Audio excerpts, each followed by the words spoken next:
ABC One Television. ABC One Television. ABC One Television.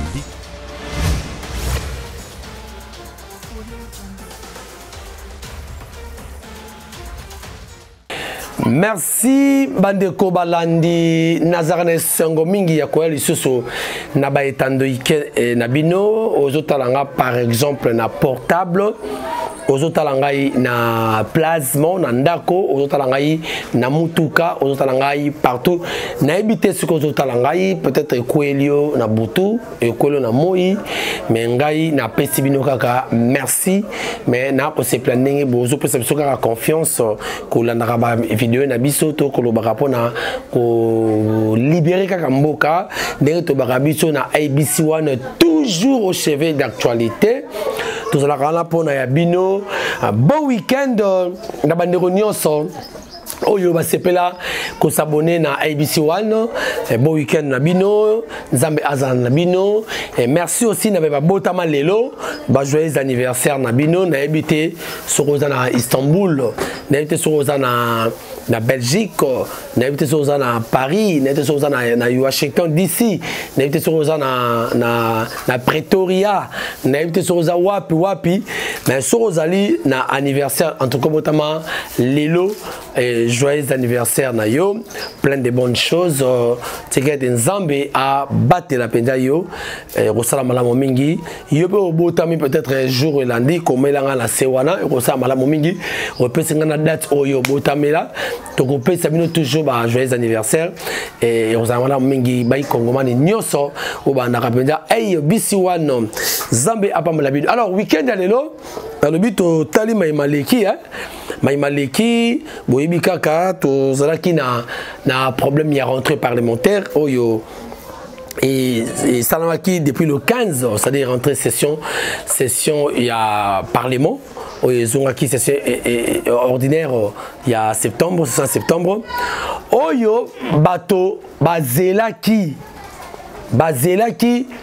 parmi ba matière oyo kozala traité na assemblée nationale bamona loi Tchani on a bien loi distraction loi Tchani est à la reprise comme bah, matières qui seront traitées.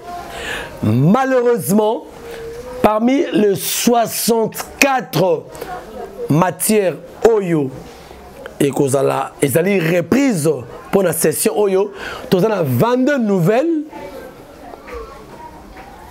28 arriérés et puis 9 non législatives.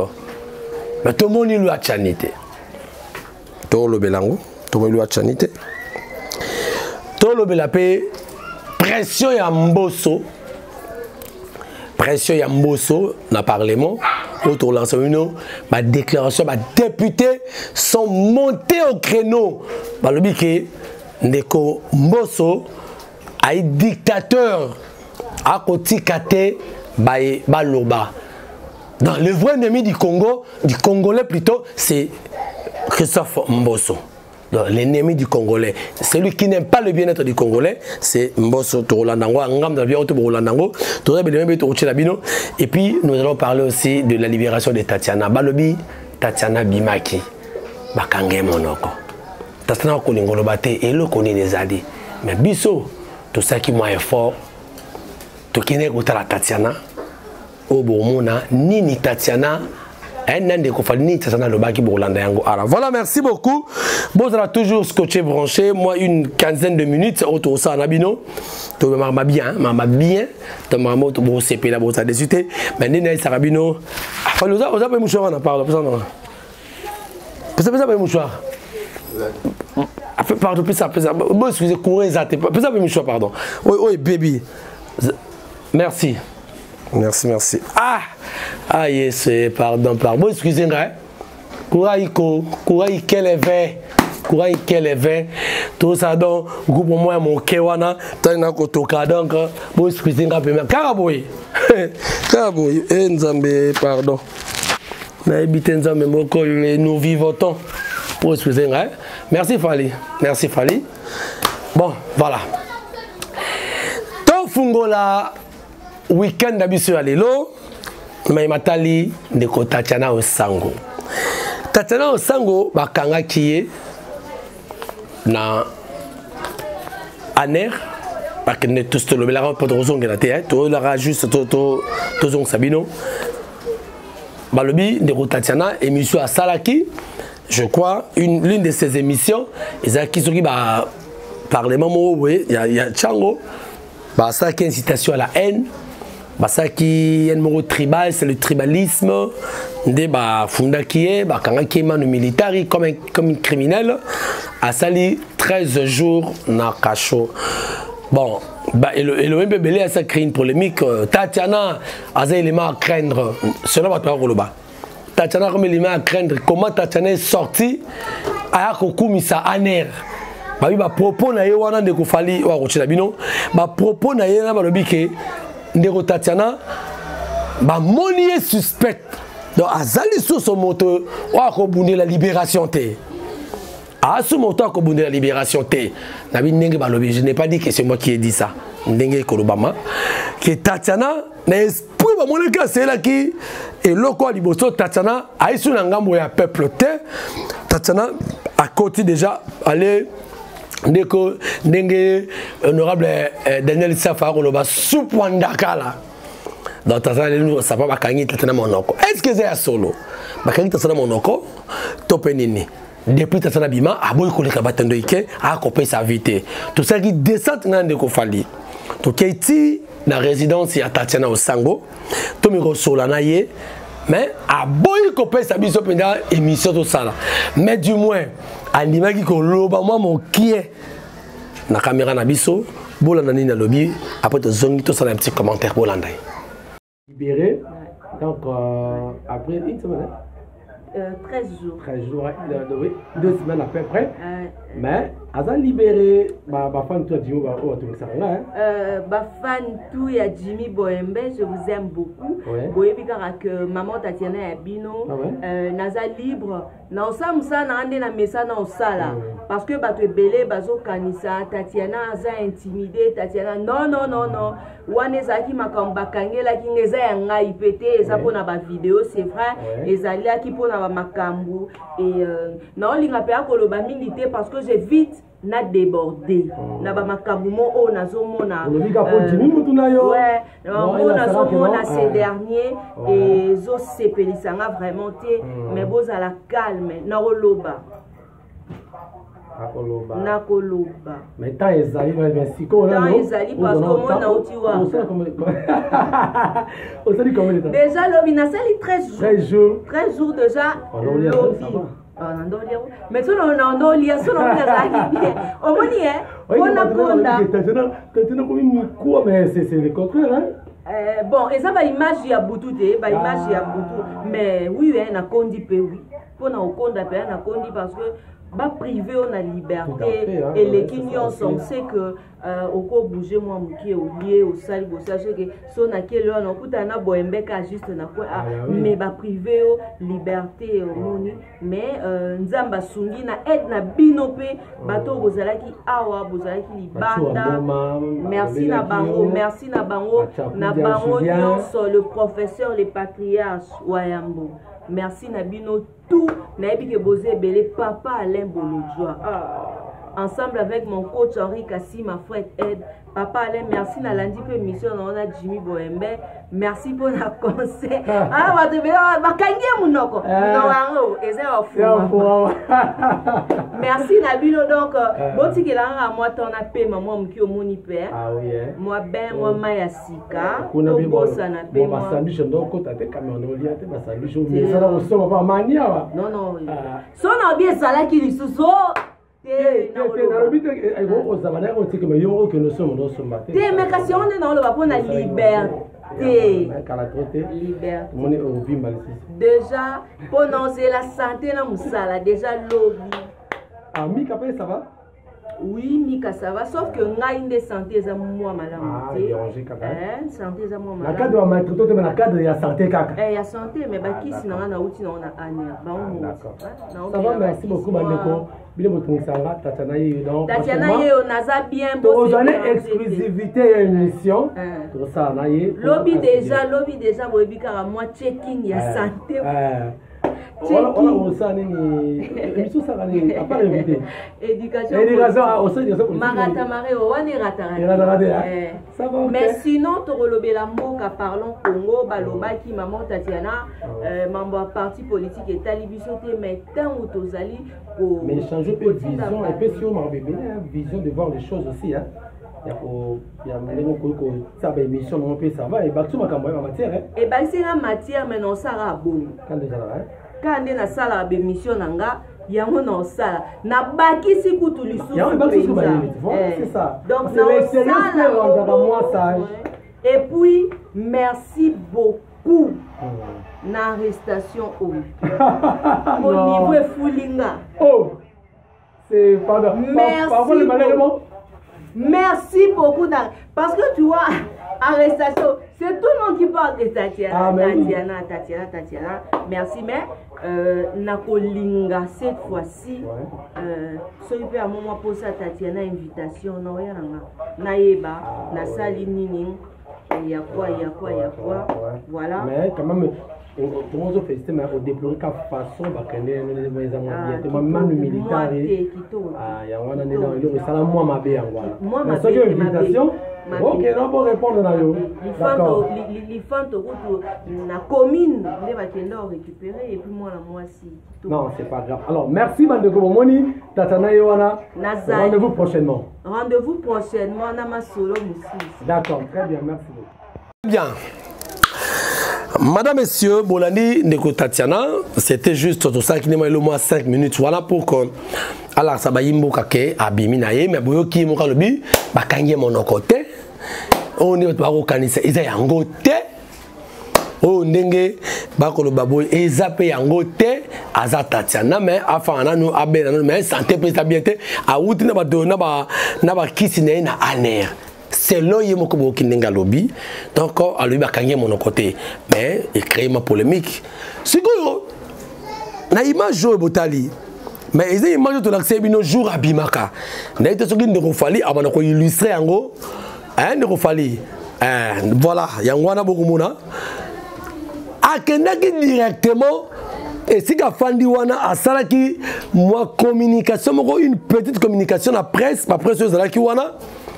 Ezaki wapi mingi bakataki ezaki na ndako excusez-moi ezaki na ndako pana bango miso azaki kutuna na baloko ya ANRT ezalaki na loko ya UNPC.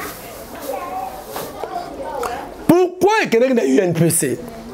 Pendant que UNPC ezali moko ya association oyo ewanganaki Tatiana. Oui, qu'on se le dise. Et wangana ki Tatiana. N'ayez si nous sommes Tatiana pas dire qui n'a pas 13 jours on a boyoki. C'est parce que UNC et wangana qui est. UNC a envoyé une lettre. Na Aner pour dire que Bayebi Tatiana te. C'est UNC qui fait ça dirigé par Jean-Marie Kassamba. Bayebi Tatiana T. Soi-disant, Aza journaliste était. Vous mesurez un peu ce genre de choses. C'est-à-dire, Aza journaliste n'est pas une journaliste. N'est pas lobby. Pour être un vrai journaliste, il faut qu'à cause en a UNPC. Mais UNPC n'a qu'à beaucoup de cas combien? Les ceux qui versent sur 37 euros, il semblerait, ceux qui $100, ceux qui combien? Mais beaucoup de cas en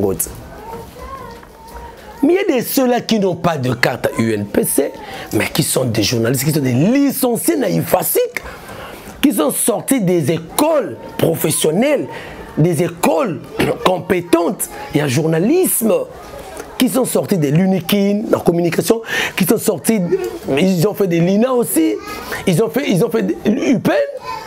Mais peut-être basé dans parce que ma maison de presse n'a pas surtout ma presse locale. Il y a des impayements. Qu'est-ce que vous faites pour la maison wana? Moutou pas que on est ma maison de presse, ma organe de presse et que n'a ebimisa ma carte. Journaliste individuellement, bah au foot a été na organe wana, bah chaîne de bellesse sur privé, non ma chaîne chrétienne, bah au foot a battuté. Parce que journaliste c'est une initiative à Kende a mis ça 35 $, 50 $, il aura ça où? Ah, donc pour vous, pour être mouton dans la carte, c'est lui le vrai journaliste. Mais détrompez-vous. Détrompez-vous parce que donc bah on fout à côté donc bah wangana kitachana bah bitachana azali journaliste, c'est ça la vérité.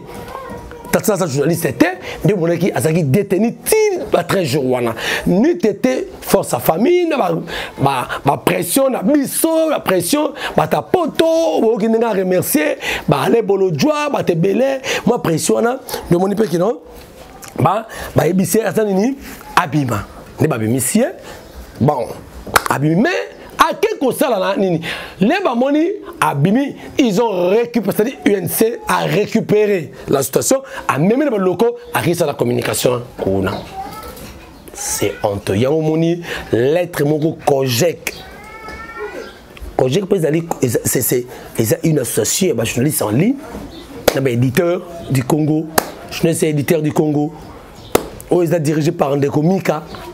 Ils ont fait une lettre, déplorer le comportement, ils ont fait, c'est-à-dire, quand j'ai fustigé le comportement, il y a M.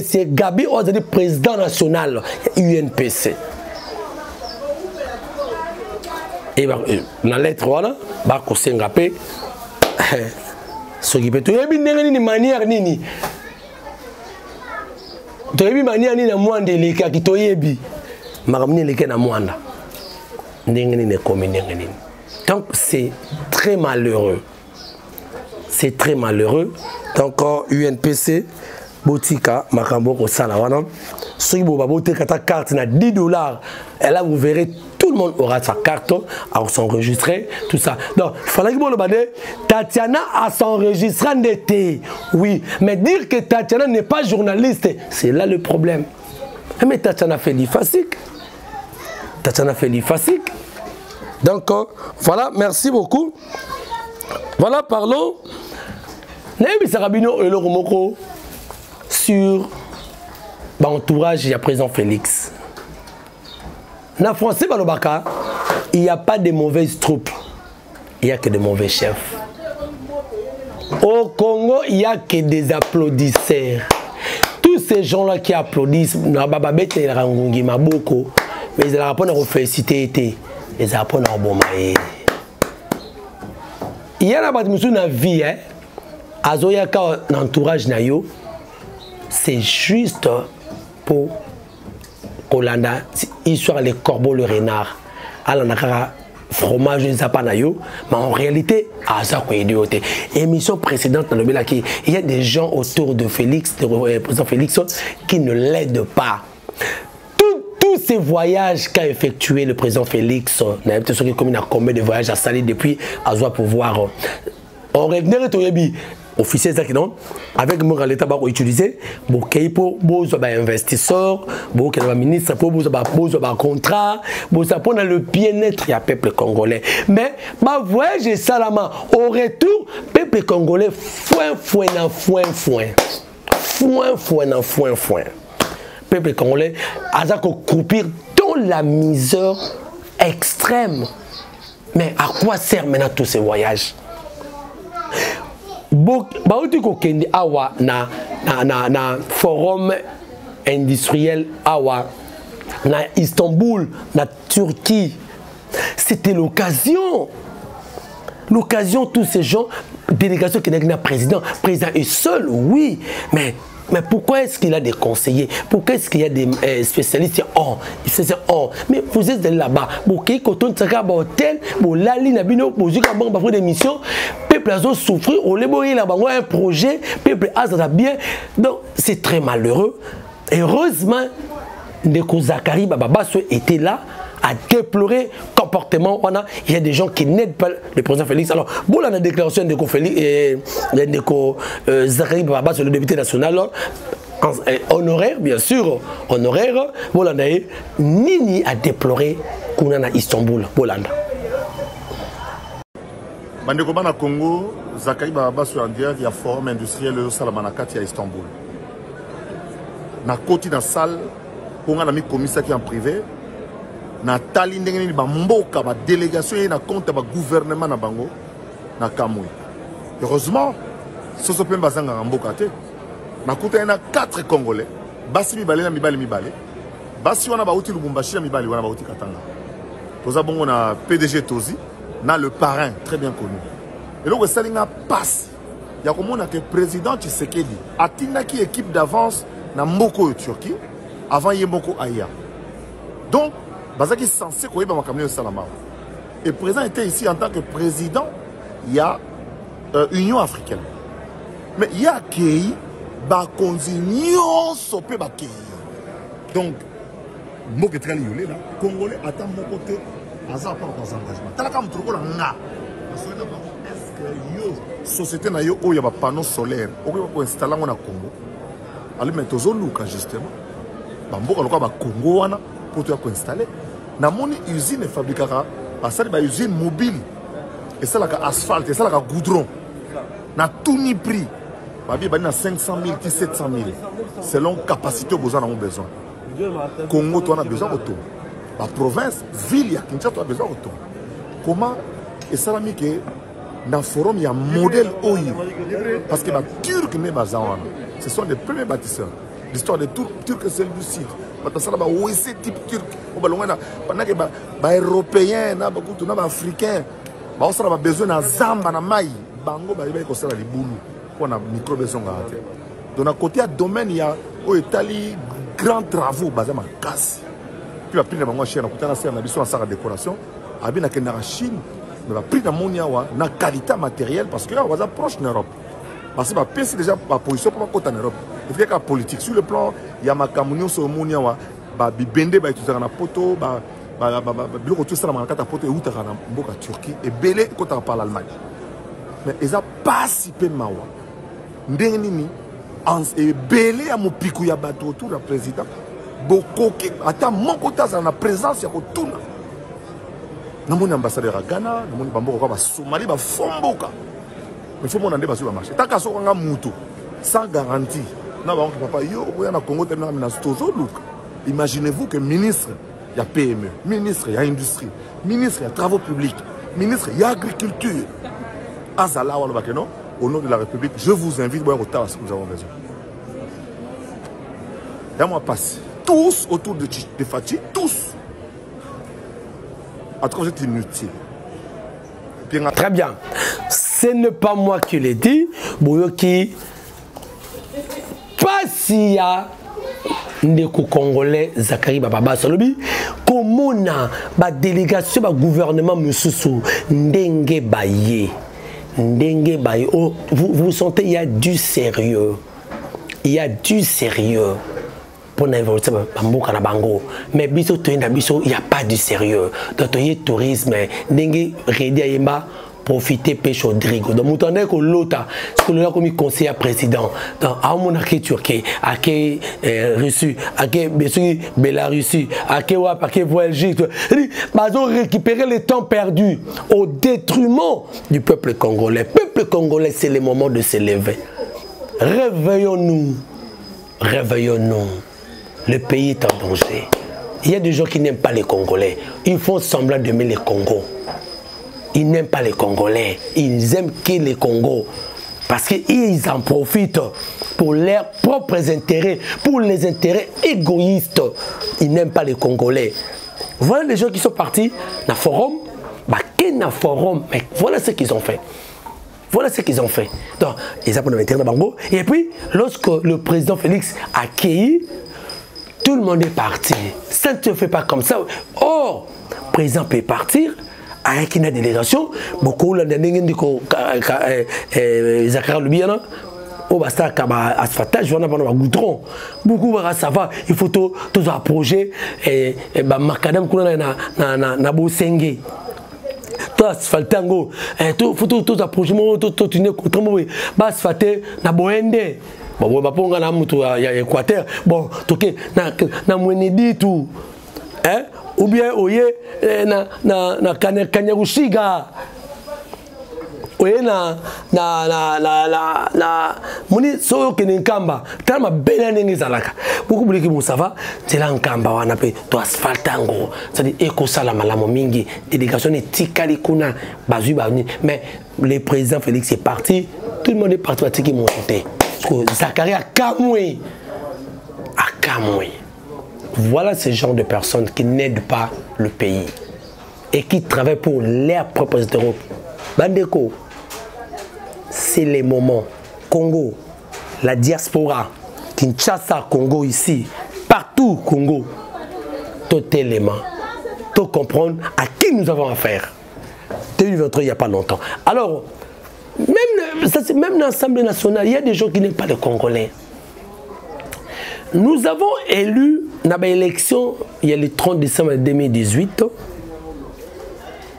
nous avons élu les députés nationaux. Ce sont nos envoyés spéciaux au niveau du Parlement. À part qu'on légiférer, loi, le contrôle parlementaire, mais défendre l'intérêt du peuple. Base, la circonscription électorale au outil. Mais la chose est vraiment le contraire. Le député nous ont dessus. On déplore ça chaque jour. Population, t'as la lipa, tilelo, lipa, et matarakaka. Badimina grammage et dimina nango. Tout est normal. Mais on est des champions. On est des champions. On est des champions pour Katoloba, qui est tout ça là, par loi au côté il y a d'autres. Oh, avion quitté. Loi quitte. Mais non. Est-ce que c'est ça la priorité sociale? La priorité sociale, ils allaient Congolais à se sentir aimés, à lire qui toko, couranama qui toko. Nabi, nazotoka, bon excusez moi. Courez, c'est Jésus. Courez à terre. Bon pour ce monde, mon Dieu, je sais pas qu'est-ce que je dois faire. Parce que courez à terre. Mais c'est ça des choses qui, oh yango on dit bah député faut pas ça là. Mais bah député bah qu'on déploie bah lobby, certains députés, bah c'est mot sur le président de l'Assemblée nationale, né à Mouini à Congolais, alingi Congolais bongate. Donc moto alingi Congolais bongate, et zande président Mbosso au Assemblée nationale, au vice Nezali, premier vice-président Nezali, Jean-Marc Kaboun président Ayayi de PES. Donc ce déjà président, c'est-à-dire c'est tout son bureau qui est contre le peuple. Donc, Congolais comprennent que tous les bureaux de l'Assemblée nationale, ils sont contre le peuple. Et tout ce qu'on dit, le peuple d'abord, on nous ment. Comment ce député va faire une motion, on dit, ce n'est pas Kennedy. Dans le Ngi, mécontentement, il y a des députés, Sali, Balobi, Nini, Bolanda. Ces 30 jours-là, nous sommes là sur le terrain, on travaille. On n'a trouvé aucune solution. Je dis bien, solution, il nous a ressentir que le Parlement, on travaille. Des histoires comme de la rame, on ne parvient pas à trouver des solutions. La régie des eaux, l'eau, la SNEL, pardon. Il n'y a pas de solution pendant 2 ans. À nous, les députés, dirigés par une personne qui ne veut pas que ça change. Il ne nous donne pas la parole. On ne parle pas, on n'a pas le temps de dénoncer. Hein? Et on amène des amuseurs professionnels pour vous êtes content de la situation? Vous êtes content de nous les parlementaires? Nous les parlementaires, vous croyez qu'on va nous voter encore? Nous avons des comptes à rendre aux gens qui nous ont amenés ici. Qu'est-ce que nous allons leur dire? Qu'est-ce qu'on va dire à ces gens-là? On ne va pas nous voter puisqu'on n'a pas travaillé. Et on ne travaille pas à cause de Mbosso. Cette session s'ouvre avec une motion en gestation contre le président du groupe de l'Assemblée nationale. Pensez-vous que cette motion doit être actionnée justement pour les étiens parlementaires? Écoutez, ce n'est pas le but pour finir. Moi qui vous parle ici, oh, ce n'est pas ça le but. Il doit changer. Il doit faire son travail. Motion ou pas motion. Si cette motion ne passe pas, d'autres vont pas. Et comment est-ce qu'on a fait tomber Macron? Quand le travail, ça ne va pas, et s'il est fier du travail qu'il a abattu, bah, félicitations. Torokende Sika mon côté.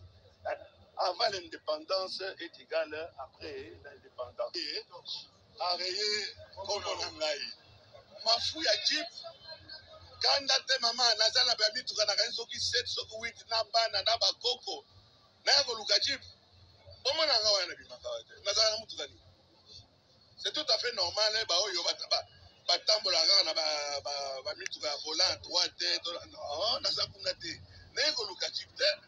Renseignez-vous sur moi.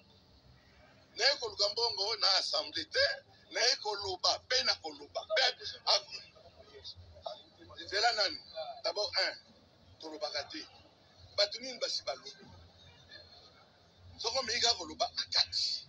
oh, tu me suis dans le bureau. Oh, taisez-vous. Personne n'est au vote qui est. Boss a s'est voté mon côté. Moi, j'ai voté pour Boss. Et quand je vois que ça ne va pas, donc, en tant que député, en tant qu'élu, dans ça là, Oyo, très bien, donc on est allé Molière, Papa Molière, député national. Papa Molière, député national, pour qui n'a fétiché comportement, il y a des combosso, Ali Bango va rendre compte na nini, na population de 2023. On rend compte na nini, beaucoup zoali sous-souté, Congolais a sous la confiance, il y a des députés, vous zoatez. Donc ne venez même plus que embrouiller Congolais, na pas Cambouana, non non. Donc na président a bloqué wana. Nabino Congolais a à comprendre que vous n'aimez pas les Congo. Dans l'idée je na eloko oyo loi Tchani sur la congolité. Parmi les matières à traiter, il y a 64 matières, mais dans 64 wana ils allaient dans 22, où ils allaient, il y a Sika, 28, où ils allaient, il y a Barriéré à Kala, et 9 où ils allaient non législative. Mais tout le monde, parmi eux, n'a pas la loi, ils allaient, tout le monde, loi sur abrogation, pardon, abrogation, il y a Sensa, comme on a dit, Olengankoi, ça dit qu'il faut abroger en gros. C'est-à-dire abrogation en gros. Tout le monde sur révision, il y a code pénal et code de la famille plutôt, c'est-à-dire d'autres $500. Voilà, Daniel Mbao na poche, et tout le monde, la loi portant sur le statut des anciens présidents de la République. Et après, parmi Moko, il y a des matières de la traiter dans la session Oyo. Il y a une session purement budgétaire, il y a septembre. Mais tout le monde, loi ya Tchani et zongité. Pourquoi zongité? Tout le monde. Babangi, parce que Moïse Mbi, excusez-moi, oh, c'est l'abscisse. Moïse Katumbi a cette pression que ce qui loi wana est entériné. Ils ont adopté le niveau, il y a assemblée à Colombo Union Sacrée.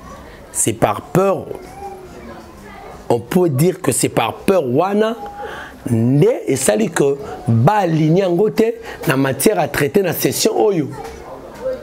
Donc, baï cash, baï régime babangi, parce que des bateaux, on appelle ça crédit dans l'Union Sacrée de Moïse Katumbi, dans des Kobemba. On appelle ça crédit dans l'Union Sacrée. Parce que là, on a dit que non, vraiment, c'est vraiment crédible. Mais malheureusement, ou bien la stratégie, la bombe gauche, pour frapper en 2022, ou bien il est évité. Donc voilà bande ko balandi mokole ya lelo tozala ki na mwa eloko wana ya kolobela to tozala laïté naïté sur ça comme des minutes. Donc voilà, merci beaucoup na Nibiso, merci na Churamboma, merci na Kerouine Maïzo, merci na le professeur Julien Tchakoudia, merci aussi na Patrick Mbeko. Vraiment les professeurs, on a bien acquis professeur Patrick Mbeko. Vraiment, malgré prochainement tous à l'émission na YP, donc tous au contact avec Poko, tout le toujours maïmboka. Merci na commandant Isso, merci na bandoro nyonso au bout de ranga vraiment à partir à Europe, nous sommes de cœur avec vous. Merci. Alors on a une grande équipe qui m'a tenu compagnie. Ceux qui nous ont quitté, tokutani prochainement pour un autre numéro. Ciao.